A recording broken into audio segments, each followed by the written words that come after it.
కొరింథీయులకు రాసిన మొదటి పత్రిక 3వ అధ్యాయం ప్రారంభ వచనం. సహోదరులారా, ఆత్మ సంబంధులైన మనుషులతో మాట్లాడినట్లు నేను మీతో మాట్లాడలేకపోతేనే. శరీర సంబంధులైన మనుషులే అనియు, క్రీస్తునందు పసిబిడ్డలే అనియు మీతో మాట్లాడవలసి వచ్చెను. అప్పటిలో మీకు బలము చాలకపోయినందున పాలతోనే మిమ్మను పెంచితిని, కానీ అన్నముతో మిమ్మల్ని పెంచలేదు. మీరు ఇంకనూ శరీర సంబంధులై ఉండుట వలన ఎప్పటికీ ఇప్పుడును మీరు బలహీనులై ఉన్నారు కారా?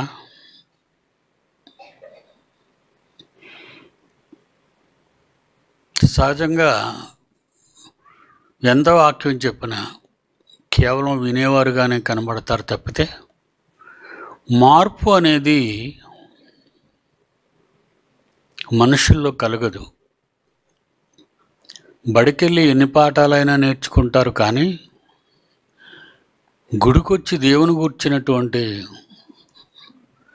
శాశ్వత కాల జ్ఞానం మాత్రం మనుషులు ఇష్టపడరు, నేర్చుకోరు, జ్ఞాపకం ఉంచుకోరు, జీవించరు. మీరు వాక్యం నేర్చుకోనంత వరకు మీరు చిన్నపిల్లలే అంటున్నాడు. బడికి వెళ్ళకపోతే వయసు పెద్దదైనా నిన్ను జ్ఞాని అనరు, చదువు లేనివాడే అంటారు. కనుక జాగ్రత్తగా చదువుకోవాలి. పాఠాలు చెప్పినప్పుడు పిల్లలు నేర్చుకోవాలి. పాఠాల్లో నేర్చుకోవటంలో లెక్కలు చాలా కష్టమైనవి. ఎవరైనా లెక్కల్లో మాత్రం ఎక్కువగా రాణించలేరు. ఎందుకంటే వాళ్ళ బ్రెయిన్స్ షార్ప్గా ఉండవు. లెక్కలు చాలా జాగ్రత్తగా జ్ఞాపకాలలో ఉండిపోవాలి. అవి మిగిలిన పాఠాల్లాగా మర్చిపోయినట్టుగా ఉండకూడదు. జాగ్రత్తగా నేర్చుకోవాలి లెక్కలు. అలాగే బైబిల్ని చాలా జాగ్రత్తగా, ఎంత జాగ్రత్తగా అంటే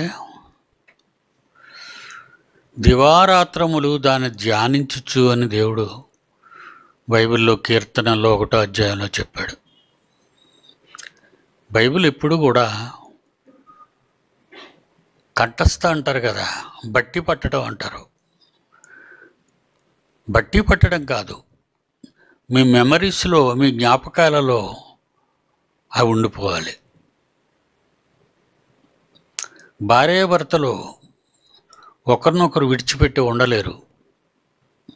ప్రతిరోజు ఒకరినొకరు చూసుకోవాలి.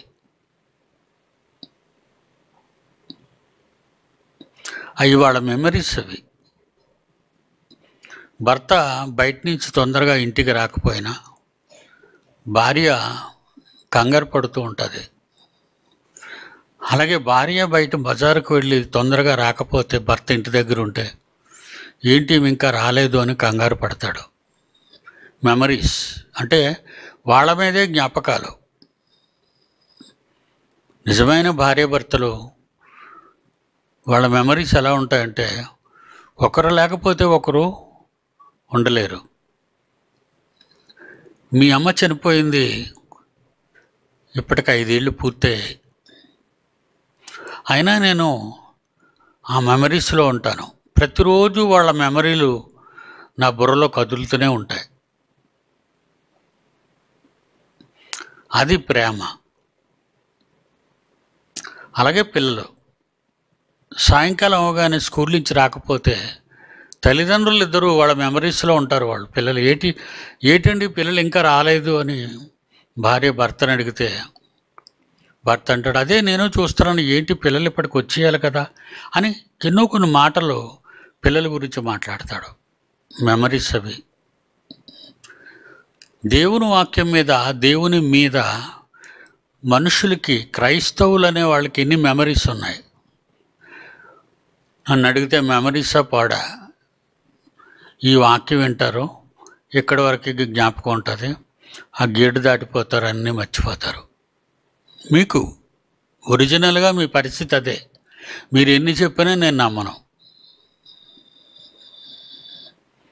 కనుక మీరు ఎప్పుడు మెమరీస్లోకి వస్తారో అప్పుడే మీరు బలవంతులు అవుతారు అంటున్నాడు ఇక్కడ. శరీర సంబంధులైన మనుష్యులే అనియు మన గురించి చెప్తున్నాడు. కొరింథీలు అలాంటి వాళ్ళే, కొరింథీలో ఉన్నవాళ్ళు వీళ్ళు కూడా అలాంటి వాళ్ళే. శరీర సంబంధులైన మనుష్యులే అనియు. గుడి అయిపోయిన వెంటనే కంగారు మీద ఇంటికి వెళ్ళిపోదామని చాలా కంగారు పడిపోతుంటారు. గుడికి రావటంలో కంగారు ఉందా వాళ్ళకి? ఉండదు. లేట్ అయినా పర్వాలేదు, కంగారు ఏం లేదు. చాలా సాఫీగా, దర్జాగా, సోమరిగా వస్తారు దేవుని దగ్గరికి రావటానికి. మరి ఇంటికి పోవడానికి అది ఇల్లు, అది ఇల్లు. నీ ఇంటి మీద నీకున్న ధ్యాస వేరు, దేవుని సన్నిధి మీద నీకు ధ్యాస లేదు. అంటే 2-3 రోజులుగా ఆడపిల్లలు చాలా కష్టపడుతున్నారు పత్రికల విషయంలో. వెరీ గుడ్, చాలా సంతోషం. పని అంటే అదే. మాకు ఏదైనా పని ఉంటే చెప్పండి అంటే పనులు అవుతున్నాయి. చర్చిలో ఎప్పుడు పనులు అవుతుంటాయి. అందరికంటే అతిగా ప్రయాసపడిన వాళ్ళలో జాన్సన్ ఒక్కడు. వాడు ప్రతిరోజు దేవుని పనిలో ఉదయం నుంచి రాత్రి పండుకునేటంత వరకు బిజీగా ఉంటాడు. చిన్నదనం వాడిది. ఇక ఏజ్ వచ్చే కొద్దీ, వాడు వయసు పెరిగే కొద్దీ లోకంలో ఉన్న కోరికలు ఒకవేళ వాడిలో చోటు చేసుకున్నాయంటే వాడు దేవుడికి ఇచ్చే టైంని తిరిగి సాతానికి ఇవ్వడానికి ఇష్టపడతాడు. అదే భయం.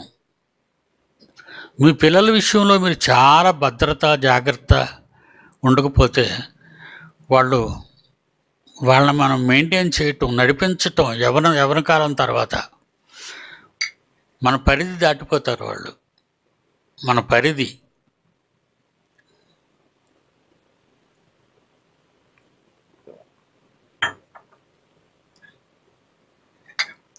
కనుక ప్రియులరా, శరీర సంబంధులైన మనుష్యులైనా మీరు కొరింథీయులుగా, శరీర సంబంధులైన మనుషులేనియు క్రీస్తునందు పసిబిడ్డలే. అంటే ఏమీ ఎరుగని వారు. పసిబిడ్డలు అంటే వాళ్ళకి ఏం తెలీదు. అమ్మని నాన్నని గుర్తిస్తారు అంతే, మిగతా వాళ్ళు ఎవరిని గుర్తించరు. పసిబిడ్డలు, చిన్నపిల్లలు అలాగే కదా ఉంటారు. మనం తెలుసున్న పసిబిడ్డలం. మనం దేవుని ఎదుట పసిబిడ్డలాగే ఉన్నాం. అంటే ఏమీ తెలీదు. బైబిల్ మనకు అర్థం కాదు. చెప్పింది మనం జీర్ణించుకోలేము. బ్రతకడానికి మనలో మనం మార్చుకోలేము. మారు మనసు మార్చుకోవటం. దేవుని పిల్లలారా, మనం దేవుని పిల్లలమని మనం అనుకుంటున్నాం, మనం పిలుచుకుంటున్నాం. మన ఆత్మ విమర్శ చేసుకుంటే మనం నిజంగా దేవుని పిల్లలుగా ఉన్నామా?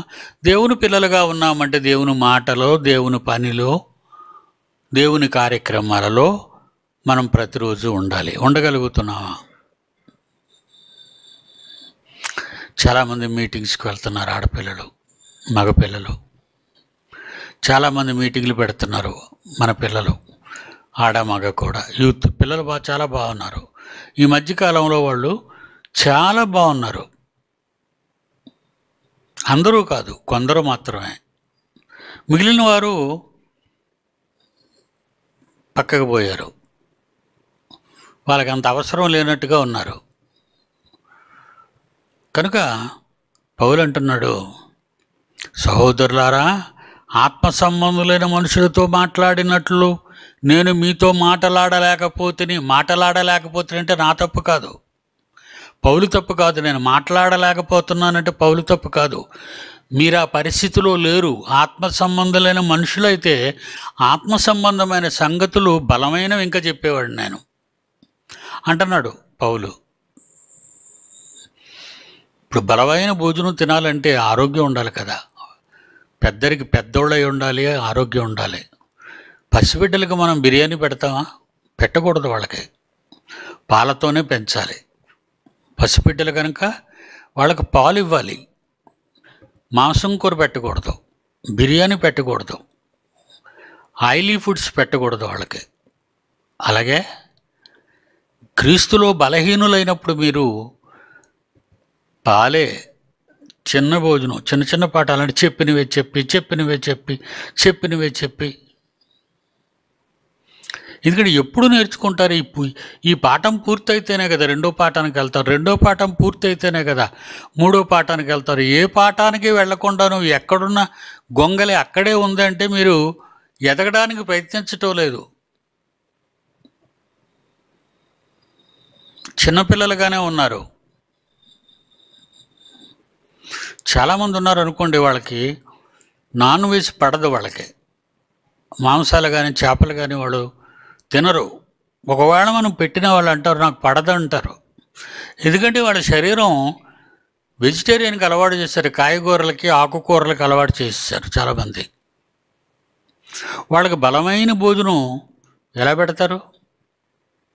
అలాగే సంఘాలలో ఉన్న క్రైస్తవులని పిలువబడుతున్న వాళ్ళు బలహీనులుగానే ఉన్నారు. బలహీనులంటే పాలు తాగే వయసులోనే ఉన్నారు తప్ప బలమైన భోజనం తినే స్థితిలో వాళ్ళు లేరు. అందుకంటున్నాడు పౌలు ఏమని, శరీర సంబంధులైన మనుష్యులే అనియు క్రీస్తునందు పసిబిడ్డలే అనియు మీతో మాట్లాడవలసి వచ్చెను.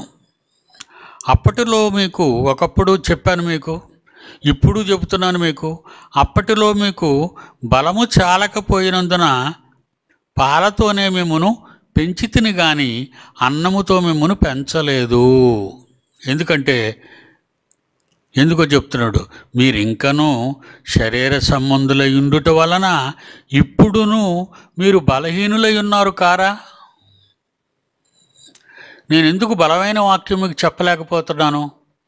మీరు చెప్పించుకోలేకపోతున్నారు. మీరు బలహీనులుగానే కనబడుతున్నారు. ఎప్పుడు వచ్చినా ప్రారంభ పాఠాలే చెప్తున్నాను, చెప్పిందే చెప్తున్నాను.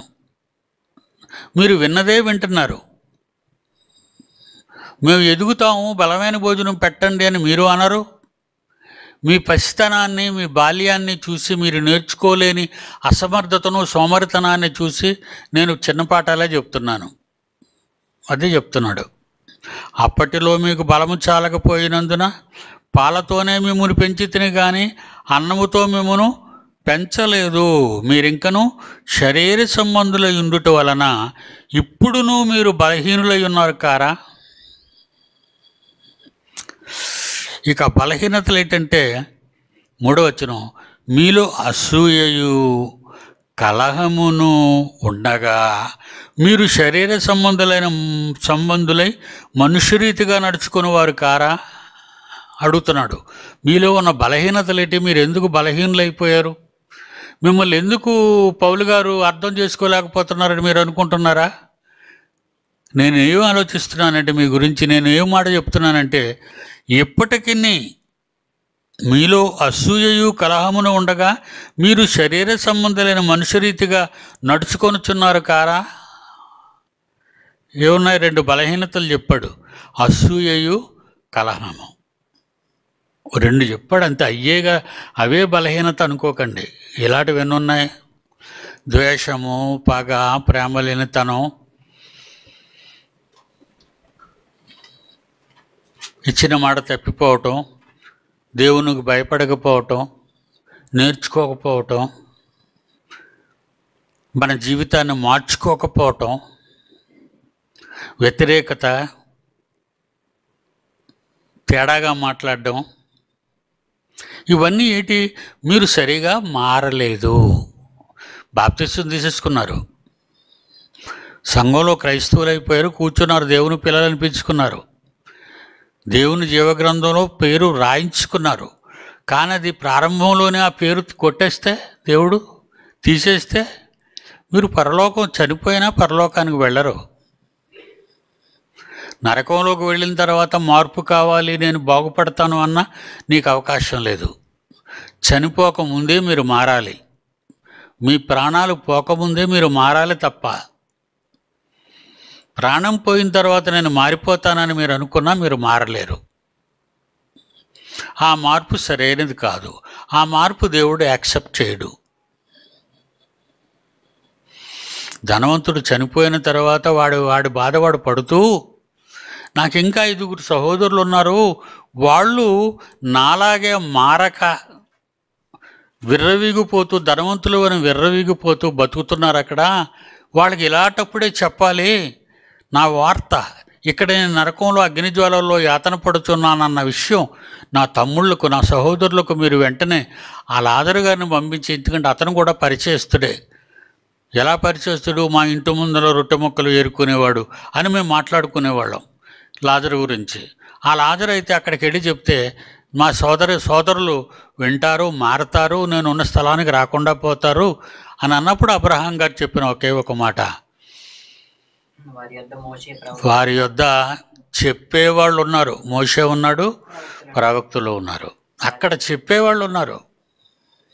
మీ వాళ్ళు ఎవరైనా చనిపోయారు అనుకోండి, దేవుడి దగ్గర ఇదే మొరపెడుతున్నారు అనుకోండి, దేవుడా నాకు ఇంకా కూతుర్లు ఉన్నారు, కొడుకులు ఉన్నారు, లేకపోతే నా భార్య ఉంది, మా ఆయన ఉన్నాడు అని ఎవరైనా మీకంటే ముందుగా మరణిస్తే, వాళ్ళు నరకగుండానికి వెళితే, అక్కడి నుంచి వాళ్ళు పరిశుద్ధుల్ని ప్రశ్నిస్తే, నీతిమంతులు ఇచ్చే సమాధానం ఏంటో తెలుసా?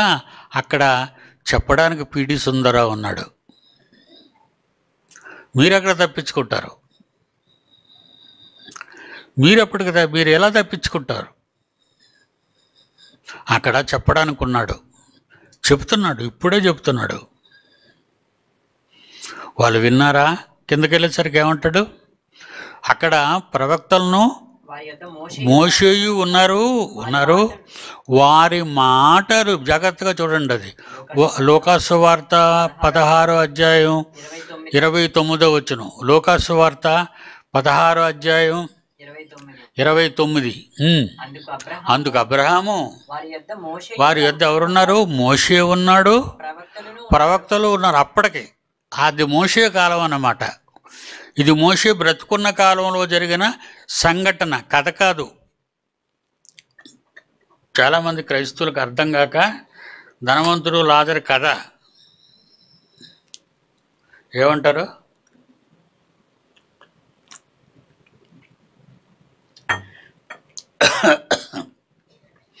ధనవంతుడు లాజరు కథ కాదు. అది కథ కాదు, యథార్థ కథ.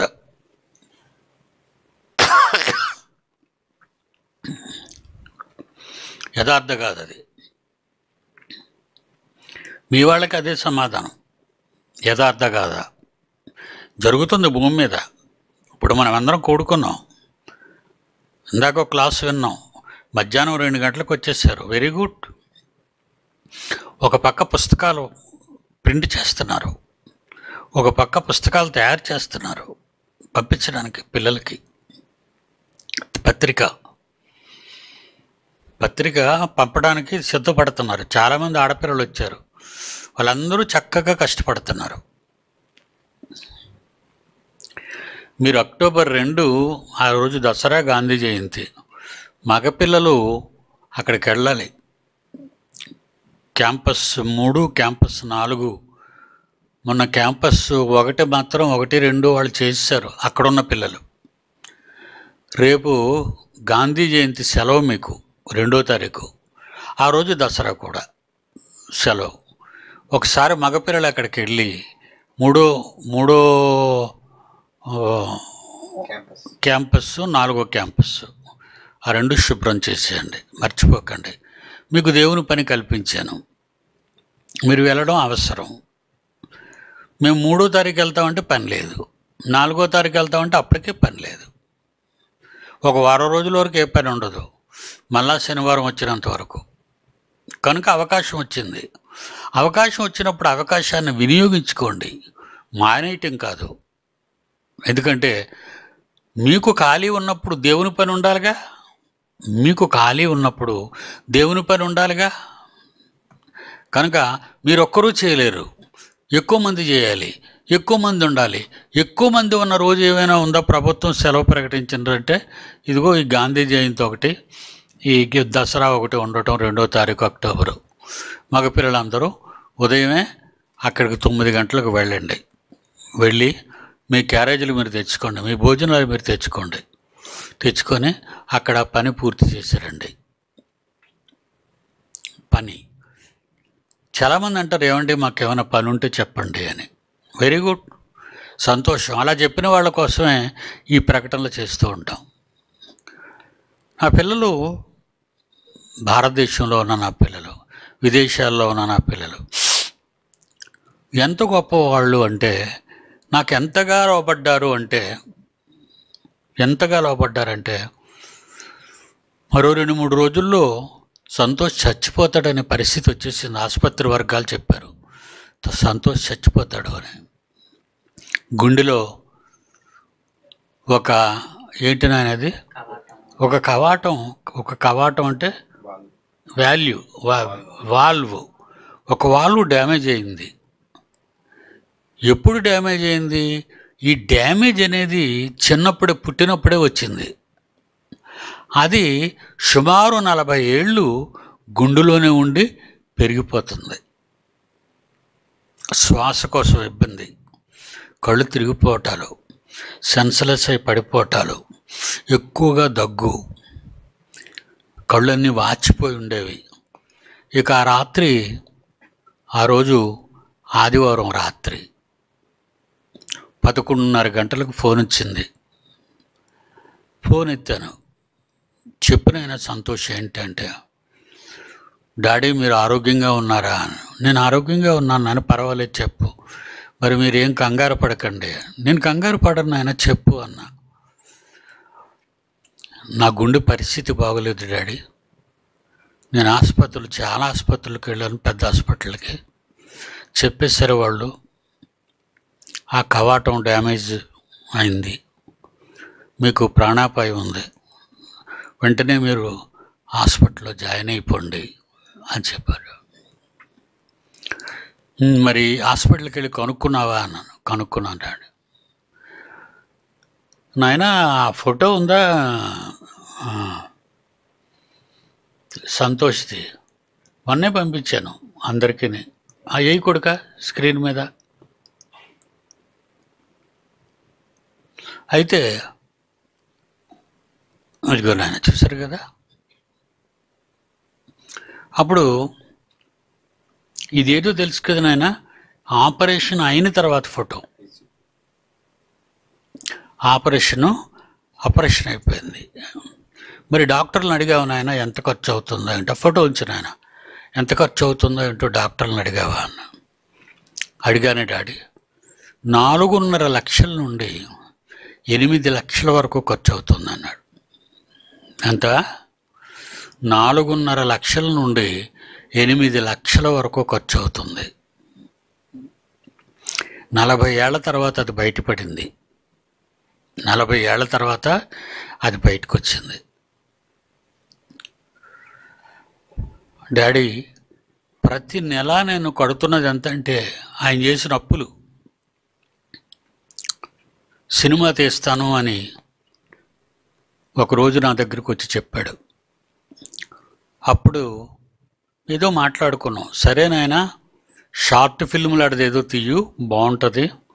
నువ్వు అలాగని పెద్ద సినిమాలు తీసినట్టుగా తీయొద్దు, నువ్వు లేనిపోని కష్టాల్లోకి ఇరుక్కుపోతావు అని చెప్పాను. షార్ట్ ఫిల్మ్ తీస్తాను డాడీ అన్నాడు. అప్పుడు 5 లక్షల రూపాయలు నేను ఇచ్చాను. నా ఓటాగా 5 లక్షలు మొట్టమొదటిగా ఇచ్చాను ఆ సినిమా థియేటర్కి. ఇకపోతే 50 లక్షలు వచ్చినా షార్ట్ ఫిల్మ్ అవ్వలేదు. 50 లక్షలు వచ్చినా షార్ట్ ఫిల్మ్ అవ్వలేదు. అప్పుడు చెప్పాను, నాయనా నువ్వు విత్డ్రా అయిపో, ఈ సినిమాల దగ్గరికి నువ్వు వెళ్ళొద్దు, అవి మంచివి కావు. నువ్వు చేసింది మంచిదే, కానీ మంచిది అవ్వడానికి చాలా కష్టాలు అవుతాయి. అందులో దేవుడి గురించి అంటే ఇంకా కష్టాలు ఎక్కువైపోతాయి. క్రైస్తవుడు అయినందుకే శ్రమ అని దేవుడు అన్నాడు. ఎక్కువగా డబ్బులు ఖర్చు పెట్టక దీనికి, లేవు కదా నీ దగ్గర. ఇంకా నా మాటలు పెడచెవిని పెట్టాడు. ₹1,00,00,000 అయింది. ₹1,00,00,000 ఖర్చు పెట్టాడు. అప్పటికీ సినిమా అవ్వలేదు. ఎప్పటికైనా మానేయి. నువ్వు నీ భార్య పిల్లలు రోడ్డున పడతారు. అనుభవం కదండి. ఇప్పుడు లేటెస్ట్గా ఉన్నాడు ఆయన, ఇప్పుడు ఆరోగ్యంగా ఉన్నాడు. ఇంటికి వచ్చేసాడు. ఇంటికి వచ్చిన తర్వాత చూడు కళ్ళు ఎలాగైపోయాయో. ఆపరేషన్ అయిపోయిన తర్వాత ఇంటికి వచ్చాడు. సరే, నేను వెంటనే నాకు దుఃఖం వచ్చేసింది. ఇక నేనేం చేయలేను నాయన అని ఊరుగుండిపోయాను. ఇంకా నన్ను పిల్లల్ని అడగమన్నాడు. నేను పిల్లల్ని అడగను. ఇక నేను పిల్లల్ని అడగలేను కూడా. ఏమని అడుగుతాను? ఆ తర్వాత మనోవిచారంలోకి వెళ్ళిపోయాడు.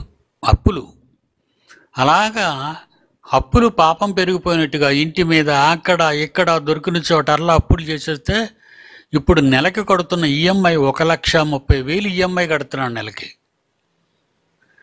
ఒక నెలకి ఇన్స్టాల్మెంట్, మంత్లీ ఇన్స్టాల్మెంట్ ఈఎంఐ అంటే మంత్లీ ఇన్స్టాల్మెంట్ ఎంత కడుతున్నాడు? ప్రతి నెల 1,30,000 కడుతున్నాడు. డాడీ నేను కట్టలేకపోతున్నానంటే ఏం చేయమంటావు నాయన? చిన్నపిల్లలు ఎప్పుడైనా ప్రసంగికుడు చెప్పిన మాటలు సంఘంలో ఉన్న వాళ్ళందరూ జాగ్రత్తగా వినాలి.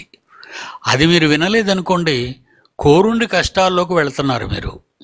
పెద్దలు అనుభవం చేత చెప్తారు ఏదైనా, అది మీరు తెలుసుకోవాలి. నేనేదో అతి తెలివితేటలు ప్రదర్శించి నా కుటుంబాన్ని ఈదుకు వస్తున్నానని అనుకోకు, దెబ్బతింటావు. అప్పుడు ఇదిగో ఈ రోగం బయటపడింది 40 ఏళ్ల తర్వాత. 5 ఏళ్ల క్రితం సంగతి చెప్పాను. ఇప్పుడు 40 ఏళ్ల తర్వాత ఈ పరిస్థితిలో పడ్డాడు. ఇంకా రాత్రి నా పిల్లలందరినీ ఉద్దేశించి ఒక మెసేజ్ పెట్టాను. మీరు చాలామందికి, నా గ్రూప్లో ఉన్న వాళ్ళందరికీ తెలిసిపోయి ఉంటాయి. పిల్లలారా, మీ అన్న ఈ కష్టాల్లో ఉన్నాడు కనుక మీరందరూ మీ అన్నను బతికించుకుంటారా, విడిచిపెడతారో? మీకే విడిచిపెట్టాను. 4.5 లక్షల నుంచి 8 లక్షలు ఖర్చు అవుతుందని డాక్టర్లు అంటున్నారు. మరి మీ అన్న దగ్గర 10 పైసలు లేవు. డాడీ నేను ఎలా బ్రతకాలి, నన్ను ఎలా బ్రతికిస్తారు అని కొడుకు ప్రశ్నిస్తూనే ఉన్నాడు నన్ను. నువ్వెందుకు నాయనా, నువ్వు ధైర్యంగా ఉండు, డాడీని నేను ఉన్నాను కదా, నేను చూసుకుంటాను, నువ్వు వెళ్ళి హాస్పిటల్లో జాయిన్ అయిపో అన్నాను. జాయిన్ అయిపోయాడు. ఏమండి, 24 గంటలు గడిచేసరికి 3 లక్షలు పంపించారండి పిల్లలు. 24 గంటల్లో 3 లక్షలు పంపించారంటే డాడీ మీద ఆ పిల్లలకి ఎంత ప్రేమ, సంతోష్ మీద ఎంత దయ. అంటే నా పిల్లలు ఉదార స్వభావం గలవారు అని ప్రూవ్ చేసుకున్నారు వాళ్ళకి వాళ్ళే. 48 గంటలు అయింది. 48 గంటలు అయ్యేసరికి 7 లక్షలు వచ్చేసిందండి. 48 గంటలు అయ్యేసరికి 2 రోజుల్లో 7 లక్షలు వచ్చాయండి. 3 రోజుల్లో 10 లక్షలండి. 4 రోజుల్లో 12 లక్షలండి. అప్పుడు నేను వెంటనే పిల్లల్ని ఉద్దేశించి, చాలు నాయనా, మీ గొప్పతనాన్ని, మీ నిండుతనాన్ని నేను సంతోషించాను. నా పిల్లలు నాకంటే గొప్పవాళ్ళు అనిపించుకున్నారు. చాలు నాయనా, మీ అందరికీ వందనాలు, ఇక పంపించకండి, ఆపేయండి అన్నాను. ఆపేశారు. అంటే ఈ విషయం 2 ఒకటి నా కోసం, 2 సంతోష్ కోసం చెప్పాను. ఒక తండ్రిగా నన్ను నా పిల్లలు ఎంత గౌరవిస్తున్నారు. మీలాగా నా దగ్గర లేరు. మీలాగా నా ఎదురుగుండా ఉండి నా మాటలు వినప్పుడు అక్కడ టీవీల ముందు కూర్చొని వింటున్నారు, నెట్లో చూస్తున్నారు. ఈ ప్రసంగాలు కానీ ఈ ఫొటోస్ కానీ తీసేనైనా చాలు, నెట్లో చూస్తున్నారు. అంటే వాళ్ళకి అంత ప్రేమ డాడీ మీద, వాళ్ళ సంతోషాన్న మీద. బతికించుకుంటాం, మనని మేము బతికించుకుంటాం అని బతికించుకున్నారు. వాళ్ళే బతికించుకున్నారు. దేవుని పిల్లలారా, పౌలు ఎదురుగుండా ఉన్నప్పుడు వాళ్ళు నేర్చుకుంటున్నారు, కానీ వెళ్ళిపోయేసరికి మర్చిపోతున్నారు, మలమామూలు అయిపోతున్నారు. ఎలాంటి కల్మషంతో నిండిపోతున్నారు వాళ్ళు. ఎలాగా? మీరు బలహీనులై ఉన్నారు కారా, మీలో అసూయ కలహము ఉండగా మీరు శరీర సంబంధులైన మనుషులు కారా?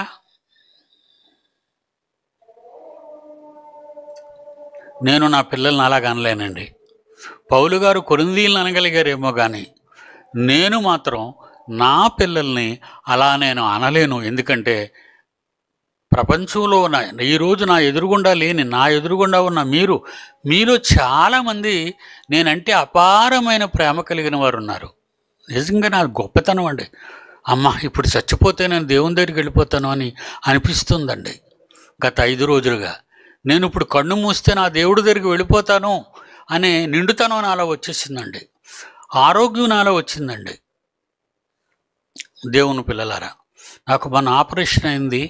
మొన్న డాక్టర్ దగ్గరికి వెళ్ళాను. అప్పుడు ఆపరేషన్ అయింది కదా, 3,50,000 కట్టాను నా హాస్పిటల్కి. నేను పిల్లల్ని అడగలేదు. ఎందుకంటే నాకంటే భయంకరమైన రోగాలతో ఎవరైనా బయటపడవచ్చు ఏ క్షణం అయినా. ఇప్పటికే బోల్డు మంది రోగాలతో ఉన్నారు, డబ్బులు పంపమని పంపుతున్నాం. ఇప్పటికే చాలామంది కాలేజీలు ఇల్లులు కట్టుకుంటూ మాకు డబ్బులు పంపండి అంటే డబ్బులు పంపుతున్నాం. ఇప్పటికీ మేము కష్టాల్లో ఉన్నాం, మమ్మల్ని ఆదుకోండి అంటే వాళ్ళకి రేషన్ పంపుతున్నాం. మరి అన్న సంతర్పణలు చేస్తున్నారు, తర్వాత బట్టలు పంపిణీ చేస్తున్నారు, తర్వాత పళ్ళు పంపిణీ చేస్తున్నారు. ఇలాగ ఎన్ని ఉన్నాయో అన్నీ నా పిల్లలు ఆయా పట్టణాల్లో ఆయా పల్లెల్లో వాళ్ళు కష్టపడుతూ తిరుగుతున్నారు. ఇవి కాక సువార్త సేవలో లీనమైపోతున్నారు. అప్పుడు క్రీస్తునందు వారు బలవంతులు. నా పిల్లలు క్రీస్తునందు బలవంతులు. నేను పడిన కష్టం వ్యర్థం కాలేదు. నేను పడిన కష్టం ఈరోజు నా పిల్లల్లో చూసి సంతోషపడిపోతున్నాను. తమ తల్లిదండ్రులకు ఆత్మ ధైర్యాన్ని ఇచ్చినటువంటి, ఆత్మ ఫలాలను ఇస్తున్నటువంటి నా పిల్లల విషయంలో నేను అతిశయపడుతున్నాను అని గర్వంగా చెప్పుకుంటున్నాను. మీరు కూడా అలాగే ఉండాలని కోరుకుంటూ సెలవు తీసుకుంటున్నాను.